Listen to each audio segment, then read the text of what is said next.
네, 2021년 11월 18일 이정훈입니다. 오늘은 국방, 무기와 정치에 대해서 한번 설명을 드리겠습니다. 제목, 그때의 청와대와 국방부는 천궁2 양산을 적극적으로 막으려 했다. 문재인이 죽이려고 했던 천궁2는 어떻게 애국을 했는가? 오늘의 제목입니다. 오늘 SBS 김태훈 기자가 상당히 흥미로운 기사를 보도했습니다. 국산 천궁2 4조 수출 임박, 4년 전 양산 막았던 그들 왜 그랬을까? 이런 제목입니다. 김태훈 기자가 유용원 기자, 그 다음에 대변인 했던 김민석 기자, 그리고 저 같은 이제는 다 물러날 때가 된 그런 기자들에 이어서 이제 중견 기자라서 국방 기사를 많이 쓰고 있습니다. 그가 아주 오늘 상당히 흥미로운 기사를 썼습니다. 그걸 토대로 하나하나 설명을 드리겠습니다. 자, 이 화면에 나오는 거는 11월 16일 UAE 국방부가 트위터에 띄운 겁니다. 대한민국에 천궁2를 도입하겠다라는 계획을 밝힌 겁니다. 그 MOD라고 한 건 Ministry of Defense, 국방부라는 뜻이고요. MOD UAE만 이제 우리가 알아볼 수 있고 나머지는 다 아랍 글자라서 읽을 수는 없지만 여기에 실려있는 이 사진은 대한민국의 천궁2입니다. 이 트위터에 쓰인 내용은 대체로 이런 거라고 합니다. 35억 달러 규모의 사업이다. 우리 돈으로는 4조 1천억 원이죠. 그리고 최종 결정 계약된 건 아니고 이제 우선 협상 대상자다 그런 뜻인데 우선 협상 대상자를 해놓고 또 다시 또 협상을 해서 가격을 줄이고 합니다. 아마 연말중에 계약이 될 것이다 이런 내용이고 그리고 이제 우리 측 해석으로는 이게 계약이 확정되면 대한민국 무기 수출 사상 단일 무기로는 사상 최대 규모가 됩니다. 4조 원. 4조 원이면 어마어마하죠. 대한민국에서 만들고 있는 국산화된 원전 한 3기를 지을 수 있는 가격입니다. UAE는 대한민국의 천궁2가 어느 나라의 미사일과 경쟁해서 이겼는지 밝히지 않았습니다. 이 천궁2는 MSAM이라 그래서 중거리 방공 미사일입니다. 중거리 방공 미사일입니다. 근데 제가 취재를 해보니까 이스라엘 IAI 4의 바락 미사일, 미국 레이소 시온사의 팩2 참 패트리어트가 이제 여러 가지가 있는데 그 중에 팩2와 경쟁한 걸로 보입니다. 근데 우리가 왜 이겼느냐? 팩2 바락 굉장히 좋은 미사일입니다. 근데 우리가 이긴 거는 성능도 어지간히 괜찮았지만 우리가 기술 이전을 해주겠다는 게 상당히 설득된 요소다. 이렇게 보고 있습니다. 우리 대한민국 국군은 우리는 지금 북한 미사일 위협 아래에 있죠. 북한의 핵도 핵이지만 그 핵을 싣고 날아올 운반체가 미사일이니까 미사일 위협을 받고 있고요. 또 북한 공군기들이 날아와 공격할 위협을 받고 있습니다. 이걸 막기 위해서 공군은 방공 유도탄 사령부를 운영하고 있습니다. 그래서 공군은 중고도 이상으로 날아오는 미사일과 적기를 담당하고요. 육군은 전방에 있는 몇 개 군단하고 사단, 또 수도방위 사령부 같은 데에서 저고도로 침투하는 북한의 드론이라든지 헬기 같은 걸 막는 그런 부대를 운영하고 있습니다. 네. 박근혜 정부 때 3K가 한때 회자된 적이 있었죠. 킬체인, KAMD, 그 다음에 KMPR입니다. 북한이 도발을 하게 되면은 미사일이나 이런 걸로 할 테니까 KAMD로 막고 그리고 북한이 공격할 조짐을 보이면 킬체인을 가동해서 북한의 공격 무기를 선제 타격하고 그 다음에 우리가 공격을 받으면 한국형 대량 보복 작전인 KMPR을 한다. 그래서 3K가 굉장히 유명했었는데 이 3K를 이름도 없어지게 만든 정권이 문재인이죠. 이 KAMD는 뭐냐? 북한이 쏘는 미사일을 잡는 겁니다. 비행기하고. 북한이 미사일을 쏘면은 이스라엘제 그린파인 레이더, 그 다음에 이지스함의 스파이 1 레이더, 그 다음에 피사이 경보기, 이런 걸로 탐지를 합니다. 그리고 사드 레이더로 탐지하고요. 그래갖고 이제 북한 미사일이 어디로 오는지 길이 확인되면 요격 미사일을 발사해서 격추시키는 겁니다. 그게 KAMD죠. 근데 이게 아직 우리 능력이 많이 딸립니다. 아주 초정밀 기술이 필요해서. 이 장거리 미사일은 높이 올라갑니다. 이건 위에서 맞춰야죠. 떨어질 때 너무 빨라서, 속도가 빨라서 못 맞춥니다. 이렇게 높이 올라오는 걸 맞추려면 고고도로 올라가는 탄도미사일이 필요한데, 그거는 미 육군이 현재 한국 성주에 배치한 사드입니다. 그 다음에 이제 짧은 거리는 중고도 미사일이 날라오는데, 그걸 잡는 거는 우리 공군이 갖고 있는 흔히 말하는 패트리트 최신형이라고 하는 팩3, 그리고 그 다음 형인 팩2의 잼탄. 잼은 가이드 인핸디드 미사일, 그래서 유도 성능이 좋아진 그런 미사일입니다. 그리고 국산인 천궁2로 잡습니다. 그리고 이제 그렇게 높이 올라가지 않는 뭐 북한의 드론이라든지 헬기 같은 거, 그 다음에 크루즈 미사일 같은 경우는 공군은 천궁, 그 다음에 육군은 천마와 신궁, 그리고 벌컨포 등으로 잡지요. 네. 다음의 표는 제가 우리나라의 방공무기 시스템을 한번 정리해 본 겁니다.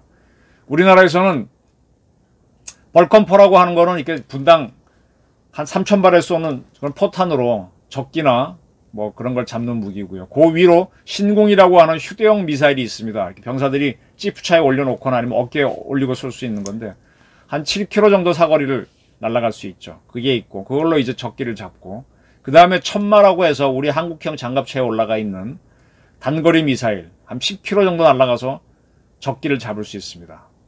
그 다음에 이제 천궁이 있는데, 천궁은 미국의 호크 미사일을 대체한 거고요. 역시 적기를 잡는 겁니다. 40km쯤 날아가죠. 그 다음에 이번에 UAE 수출한 천궁2, 천궁을 갖고 개량한 건데, 사거리는 15에서 20km밖에 안 되지만은 속도가 빠른 마하 5로 날아오는 미사일을 잡을 수 있습니다. 그리고 이제 우리가 LIG에서 LSAM이라고 롱샘인데 장거리 방공 미사일을 만들고 있는데, 현재까지는 사거리는 비밀이고요. LIG가 하는 것만 알려져 있고 다 비밀입니다.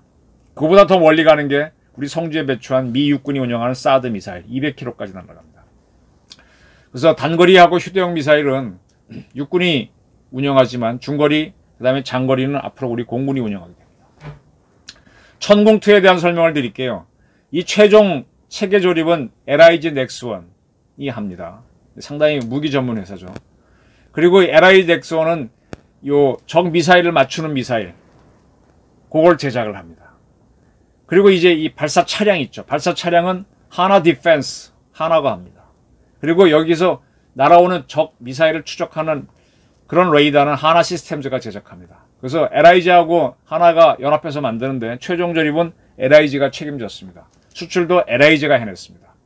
이렇게 LIG하고 하나 콜라보레이션이 4조 원의 수출 효과를 올렸는데 청와대와 국방부 방사청은 전혀 즐거워하지 않습니다. 왜? 이 문재인 정권이 출범한 4년 전 바로 이들은 천궁2의 양산을 막았기 때문입니다. 요거에 대해서 김태원 기자가 상세히 보도를 했습니다. 제가 좀 더 보태 설명을 하겠습니다. 2017년 5월 문재인 정권이 선거를 통해서 이제 박근혜 대통령을 탄핵시킨 다음에 당선이 돼서 바로 출범이 했죠, 정권이. 그리고 한 달이 지난 다음에 천궁2가, LIG가 개발해온 천궁2가 전투 적합 판정을 받습니다. 박근혜 정부에서 개발한 거죠. 이게 뭔가 하면은 북한의 노동미사일, 스커드 미사일과 같은 성능을 가진 거를 쐈다고 가정했을 때, 그리고 우리가 레이더가 잡을 거 아닙니까? 그럼 레이더가 아주 작게 나타나서 샥 지나가죠.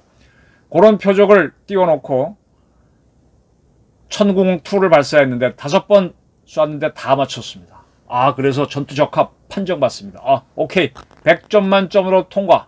양산 하자. 그래서 얼마나 필요하냐 해서 계산을 해보니까 이 포대라고 하는 거는 육군에서 중대라고 보시면 됩니다. 그래서 공개 포대가 필요하다. 몇 개 포대는 비밀이니까 얘기하지 않겠습니다. 그리고 각 포대에 몇 개의 미사일을 해서 수백 발의 미사일이 필요하다 하고 이제 양산 규모를 결정해서 국방부에 신청하니까, 와, 문재인 정권의 첫 번째 국방부 장관이 해군 출신의 송영무 아닙니까? 송영무 씨가 안 돼 하고 반대합니다. 하면 안 돼 하면서, 왜요? 전투적합 판정받았는데 왜 안 되냐 그러니까, 다시 한번 검토해봐. 이렇게 양산 재검토를 밀어붙입니다. 나중에는 하다 하니까 양산 물량을 줄여라고까지 합니다. 그해 10월 31일 국회에 나간 송영무 장관이 이런 얘기를 합니다. 이지스는 SM3를 얘기합니다. 이지스가 곧 들어오는데 천궁2를 양산하면 낭비다. 돈을 먼저 생각했고 그 다음에 전술적인 생각을 했다. 즉 SM3가 들어오면 다 막을 수 있는데 뭐하러 천궁2를 생산하냐 이겁니다. 그러니까 중복 투자라는 거죠. 근데 이때 상황이 어땠는가 하면요. 이게 2017년 10월 말일이라 그랬죠. 송영무 장관이 국회에서 얘기한 게. 근데 그 두 달 전인 8월 29일에 북한이 화성 12형을 발사했고요. 그리고 한 달 뒤인 11월 28일에는 ICBM인 화성 15형을 발사해서 세계를 놀라게 했답니다. 문재인 정권 막 들어섰을 때 2017년 북한의 미사일 도발이 대단했죠. 제가 다 찾아보지 않았지만 이 두 개가 얼른 떠올라서 정리를 했습니다. 자, 송영무 장관이 이지스함 SM3 탑재한 이지스함 만들면 곧 들어오는데 왜 필요해 그랬는데 지금 이지스함을 우리 해군에서는 KDX-3 배치 2라고 부릅니다. 그런 급인데 이 첫 번째 함정이 2024년 진수가 될 겁니다. 그러니까 3년 남았죠. 배는 거의 다 만들어져 가는데 아직 SM3를 탑재할지 SM2를 탑재할지 결정이 안 됐습니다. 왜? 문재인 정권은 북한 미사일을 막는 미사일을 원하지 않거든. 천궁2도 필요 없지만 SM2도 3도 싫은 겁니다. 그리고 이제 뭔 소리를 이 정권 사람들이 하는가 하면 지금 한국이 개발하고 있는 LSAM 장거리 방공미사일 아까 천궁2 다음에 하고 있는 천궁3가 되겠죠. 아직 이름은 안 정했습니다. 그거를 개발해서 한국형 이지스에 실으라는 거예요. 근데 이 LSAM은 2030년쯤에야 개발이 됩니다. 배는 24년부터 나오는데. 그리고 LSAM하고 아까 저 앞에 다시 표를 보시면 아시겠지만 SM3하고는 사거리가 너무너무 차이가 납니다. 결국 문재인 정권은 천궁도 양산하지 못하게 했었고 하려고 그랬었고 SM3는 하겠다고 해놓고 지금까지도 4년이 지난 지금까지도 안 하고 있습니다. 이거 정말 고발해야 됩니다. 이와 비슷한 정권이 김대중 정권이었습니다. 그때 이제 우리가 지금 우리가 세 척의 이지스를 갖고 있는데 그거를 막 건조 막 들어갔을 때 그때도 SM3가 있었어요. 그걸 시작을 했는데 못 쉽게 했습니다. 그래서 항공기만 맞추는 SM2를 탑재했습니다. 이 눈은 무지무지하게 좋은데 주먹은요 애기 주먹을 실은 거예요. 그게 한국형 이지스입니다. 그래서 새로운 이지스는 어른 주먹을 실으려고 하는데 시켰다고 해놓고 송영무 씨가 4년이 지난 지금까지도 그 결정을 안 하고 있는 겁니다. 이게 문재인 정권의 국방 정책입니다. 제가 고발합니다. 자, 송영무 씨가 이렇게 천궁2 양산에 반대할 때 국가안보실 그때 실장이 누구였죠? 국방비서관실은 더 세게 나갔습니다. 천궁2는 굉장히 노후된 무기이고 5년 이내에 폐기돼야 할 모델이다. 4년이 지난 지금 해외 수출을 하게 됐습니다. 굉장히 후진적인 모델이다까지 얘기했습니다. 이 부분은 우리 김태훈 기자가 취재한 걸 제가 원형했습니다. 이러할 때 바른 말 한 사람이 있습니다. 제발 이런 걸 기억해 줘야 되는데 당시 국방부 전력자원실장이고 육사 37기 투스타 출신 예비역으로 알고 있습니다. 강병주 씨가 무슨 소리 하느냐? 이거 공군 무기잖아요. 근데 육군 출신이 이거 필요하다고 막 바른 소리 했습니다. 송영무 장관한테도 막 따지듯이.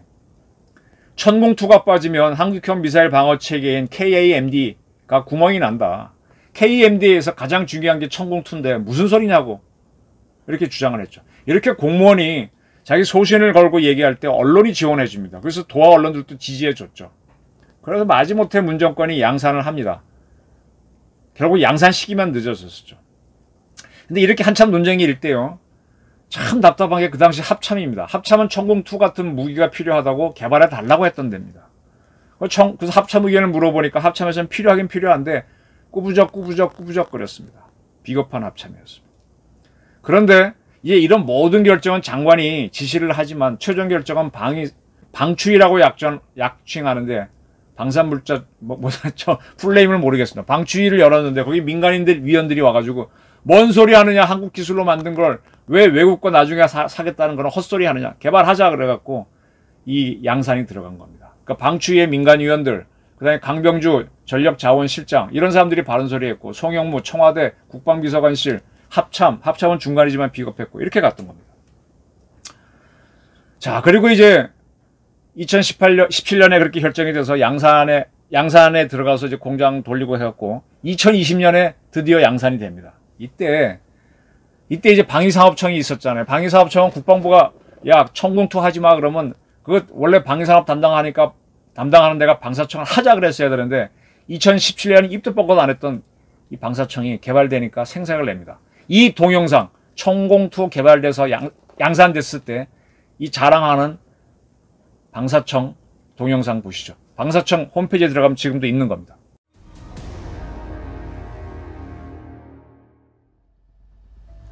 적의 미사일 위협에 대응하는 천궁2 체계가 2020년 11월 최초로 군에 인도되었습니다. 천궁2는 탄도탄 및 항공기 공격에 동시 대응하기 위해 국내 기술로 개발된 중거리 중고도 지대공 요격 체계로 다수의 시험 발사에서 100% 명중률을 기록하며 2018년 양산에 착수, 이번에 최초 포대 물량을 인도하게 됐습니다. 천궁2는 교전 통제소, 다기능 레이더, 발사대, 유도탄으로 구성되어 있으며 교전 통제소는 탄도탄 작전 통제소, 중앙 방공 통제소 및 패트리어트 작전 통제소와 데이터 링크로 연동돼 작전을 수행하고, 레이더는 항공기 및 탄도탄 위협에 대해 360도 전방향 탐지 추적이 가능합니다. 발사대는 천궁 설계 개념을 적용해 설계 변경을 최소화했고, 천궁2 공용 사용이 가능하며, 유도탄은 종말 유도용 측 추력기를 사용해 정밀 유도가 가능하고, 조우 직전 위력 증대형 탄두를 기폭시켜 탄도탄 탄두 파괴 확률을 높였습니다. 천궁2는 천궁과 비교해 항공기 탄도탄 동시 다표적 교전 능력을 확보하고 체계 기동성 및 신속한 작전 전개가 가능하며, 수직 발사, 동시 발사 및 연속 발사, 천궁 발사대 혼합 운용이 가능합니다. 천궁2 체계는 우리 기술과 방위사업 능력으로 탄도탄을 직접 요격할 수 있는 체계를 전력화했다는 점에서 더욱 큰 의의가 있습니다. 앞으로도 천궁2의 기술을 기반으로 어떠한 탄도탄 위협에도 대응 가능한 체계를 개발하고 배치하여 국민 여러분을 안심시키도록 하겠습니다. 감사합니다. 천궁2는 각종 미사일 위협으로부터 우리 국민의 생명을 보호할 수 있는 무기체계로 군뿐만 아니라 다양한 분야 전문가들이 땀과 노력을 흘려 개발한 것으로 알고 있습니다. 이제 이 천궁2 무기체계를 인수하여 그 노력에 결실을 맺고 적의 어떠한 위협에도 우리 국민들이 안심할 수 있도록 확고한 미사일 방어태세를 갖추어 나가겠습니다. 천궁2 1호기의 군 인도가 완료됨으로써 우리 손으로 개발한 무기체계로 탄도탄 위협에 대응하는 능력을 구비하게 됐고, 한국형 미사일 방어체계 구축에 초석이 마련돼 앞으로 우리 하늘을 지키는 데 중추적인 역할을 다할 것입니다. 네, 보셨죠? 이게 2020년 11월 말쯤 방사청이 공개한 동영상인데, 아주 방사청은 자랑했죠. 예? 2017년에는 국방부의 딸랑이 역할을 했는데 이땐 자랑했습니다. 여기 보게 되면 방사청 다층 방어 유도 무기 사업팀장이 나와갖고 자기 이야기를 하죠. 어떠한 탄도탄 위협에도 대응 가능한 체계를 개발하고 배치해 국민 여러분을 안심시키도록 하겠다. 이렇게 양산되니까 이야기했는데, 사실은 다층 방어 유도 무기 사업팀장은 아까 강병주 실장처럼 2017년에 바른 소리를 했어야 됩니다.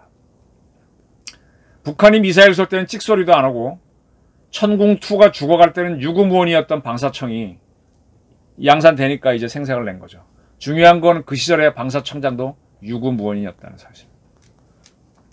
자, 이렇게 2017년 말에 이제 양산 결정을 했지만은 북한은요, 문재인 정권이 그렇게 원하던 남북대화를 들어줍니다. 그래서 2018년 4월 달에 판문점에서 정상회담이 열리죠. 그리고 꽃길을 달리기 시작하죠, 문재인 정권은. 이게 뭐냐? 우리가 알아서 기지 않아도 북한은 필요하면 남북대화에 응해주고, 우리가 알아서 겨도 자기가 싫으면 안 한다는 겁니다. 왜 누가 이렇게 양산하지 못하게 이제 꼭 따져야 됩니다. 알아서 기는 청와대에 있고 국방부에 있는 알아서 기는 딸랑이들이 대한민국의 진짜 적일 수도 있습니다. 그리고 문재인 대통령이 알면 얼마나 알겠습니까? 국방에 대해서. 이 문 대통령한테 이걸 하면 안 된다고 수석인 이들이 있어요. 누굴까요? 저는 주사파 비슷한 이들로 보는데 짐작은 하지만 확정을 못해서 답을 못합니다. 자, 이 기사를 봐주십시오. 지난 15일 저는 이제 광화문에서 서대문에서 근무하기 때문에 대통령이 지방 갔다 온 걸 금방 압니다. 왜냐? 대통령 태운 헬기가 바로 광화문 서대문 상공으로 지나가거든요. 그 헬기는 색깔이 조금 달라요. 그리고 보통 순차적으로 세 대가 날아가고요. 조금 옆에서 멀리 보면 대한민국이라고 쓰여 있습니다. 15일 날도 제 헬기 날라와서 갔다가 돌아오는 걸 봤어요. 그래서 어디 갔다 왔나 그랬더니 거제도 삼성중공업에 가서 모잠비크, 아프리카에 있는 모잠비크에서 요청한 FLNG 선박 출항 명명식에 참가했습니다. FLNG는, LNG라고 하는 거는 가스 싣고 다니는, 액화가스 싣고 다니는 배죠. 이게 F는 플로팅, 뭐 부유식 LNG 선박인 모양입니다. 지금 모잠비크가 가스전을 개발하기 하는 모양인데 거기에 쓰이는 LNG 선박을 삼성에 주문해서 그걸 이제 받기 위해서, 받아가기 위해서 모잠비크 대통령까지 날아왔습니다. 그리고 모잠비크는 이 가스전 개발이 잘 되면 상당히 많은 배를 주문하겠다 그러고 있습니다. 대통령이 다녀오고 난 다음에, 그리고 3일이 지난 18일 날 박수현 수석이 페이스북에 이런 얘기를 썼어요. 요즘 코로나 핑계로 청와대는 기자실 다 폐쇄해서 기자들 못 들어오게 벌써 몇 달째입니까? 그러고 있죠. 그래서 하는 게 브리핑 없는 대통령 이야기 25번째, 이런 제목으로 박 수석이 11월 16일 아침에 대통령이 회의를 청와대에서 열었는데 언론 보도에 대해서 의견을 표명했다. 굉장히 이례적이다. 뭐냐 하면 모잠비크 LNG선 출항 명명식에 대한 보도가 아쉽다. 사진기사 중심으로 보도가 됐다. 그런데 상당히 중요한 기사인데 국민께 그 의미가 전달되지 않았다. 뭐 그런 겁니다. 이게 얼마나 중요했으면 FLNG선이 모잠비크에서 대통령이 직접 한국까지 오셨겠느냐. 그래서 나도 가줬다. 이 FLNG 선 한 척 값이 24억 달러다. 네, 2조 9천억. 이거 따지면은 아까 그 UAE에 수출하게 된 천공투는 4조 원이잖아요. 근데 앞으로는 더 많이 갈 수 있겠지만 이 FLNG가. 이 FLNG 선 이 한국 수출하게 된 게 매우 중요한데 이걸 강조하지 않았다고 대통령이 불만을 토로했습니다. 근데 이 대통령을 얻고 청와대와 국방부가 반대했던 천공투를 한화하고 LIG가 해냈습니다. 이에 대해서 문재인 대통령은 미안하지도 않습니까? 그리고 지금 와서는 종전선언을 해서 마지막까지 김정은 비위를 맞춰갖고 어떻게든 대화를 해보겠다고 그러는 겁니까? 참, 나 이런 거 보게 되면 제가 편집장을 할 때 후배 기자들 보고 항상 했던 얘기가 밥값해 그랬는데 진짜 문재인 대통령이 이와 청와대 사람들 밥값했나요? 저는 이 사람들 봉급을 회수해야 된다고 봅니다. 반대로 천공투 양산을 주장해서 어렵게 자기 책임을 얻고 해낸 강병주 장군 같은 사람들에 대해서는 대한민국의 감사의 뜻을 표해야 된다고 봅니다. 제 말이 틀렸습니까? 지금 천공투 수출에 대해서 언론은 좋아하는데 대통령은 찍소리도 안 하고 모잠비크에 FLNG 선박 출항하게 된 거를 자축하고 있습니다.